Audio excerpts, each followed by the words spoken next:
यदि आपका जीवन साथी ऐसा है जो सिर्फ अपनी तारीफ सुनना चाहता है, दूसरों की भावनाओं की कोई कद्र नहीं करता और हर गलती के लिए आपको ही दोषी ठहराता है, तो बहुत संभव है कि आप एक नार्सिसिस्ट यानी आत्ममुग्ध और अहंकारी स्वभाव के व्यक्ति के साथ जी रही हैं।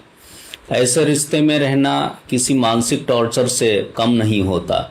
आज हम मनोविज्ञान और भावनात्मक बुद्धिमत्ता के आधार पर ये समझेंगे कि ऐसी स्थिति में महिलाएं खुद को मानसिक रूप से कैसे सुरक्षित रख सकती हैं। सबसे पहले ये समझना जरूरी है कि समस्या आप में नहीं बल्कि उनके व्यक्तित्व विकार में है।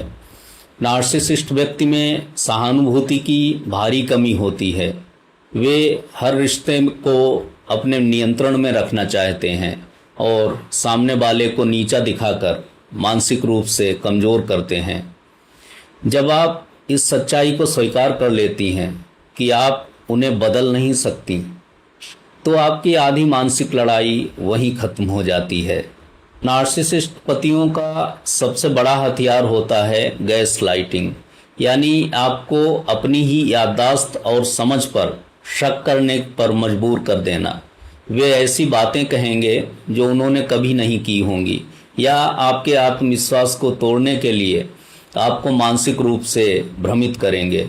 इस खेल को समझें और अपने अंतर मन पर भरोसा रखें, उनके झूठ को सच न मानें। नार्सिसिस्ट व्यक्ति को आपकी प्रतिक्रिया से ऊर्जा मिलती है, चाहे वो आपका रोना हो, गुस्सा हो या सफाई देना हो। मनोविज्ञान में एक तकनीक है जिसे ग्रे रॉक मेथड कहते हैं। इसका मतलब है कि उनके उकसाने पर भी आप एक साधारण पत्थर की तरह तटस्थ हो जाएं। उन्हें बहस करने का मौका न दें, न ही अपनी कोई गहरी भावना उनके सामने जाहिर करें। ऐसे रिश्तों में अक्सर महिलाएं अपनी पहचान, अपने शौक और अपने दोस्तों को पूरी तरह भूल जाती हैं। नार्सिसिस्ट यही चाहते हैं कि आप पूरी तरह उन पर निर्भर हो जाएं। अपनी इस निर्भरता को तोड़ें, अपने उन शौक, कैरियर और रिश्तों को जीवित रखें जो आपको अंदर से मजबूत बनाते हैं। ये लोग दूसरों की सीमाओं का सम्मान नहीं करते। आपको अपने लिए सख्त और स्पष्ट सीमाएं तय करनी होंगी कि आप किस हद तक उनका अपमान या अनुचित व्यवहार बर्दाश्त करेंगी। जब आप अपनी सीमाओं पर अडिग रहती हैं तो धीरे धीरे उनका प्रभाव कम होने लगता है। इस तरह के रिश्तों में नार्सिसिस्ट आपको परिवार और दोस्तों से अलग थलग कर देते हैं ताकि आप लाचार महसूस करें। इस चक्र को तोड़ें। अपने भरोसेमंद मित्रों, परिवार के सदस्यों या किसी पेशेवर काउंसलर से संपर्क बनाए रखें। अकेले इस मानसिक लड़ाई को ना लड़ें। यदि स्थिति शारीरिक प्रताड़ना या गंभीर मानसिक उत्पीड़न तक पहुंच जाए तो अपने और अपने बच्चों के भविष्य व सुरक्षा को सर्वोपरि रखें। कानून और समाज में ऐसे रिश्तों से निकलने के लिए कई मार्ग उपलब्ध हैं।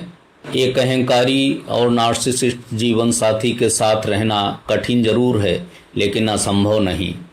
यदि आप अपनी मानसिक ताकत को पहचान लें तो ऐसा संभव है। इस विषय पर यदि आपके कोई अनुभव या प्रश्न हैं तो अवश्य साझा करें। यदि ये जानकारी उपयोगी लगी हो तो मित्रों के साथ साझा जरूर करें और इस फेसबुक पेज को फॉलो और यूट्यूब चैनल को सब्सक्राइब करना ना भूलें। धन्यवाद। जय श्री कृष्ण।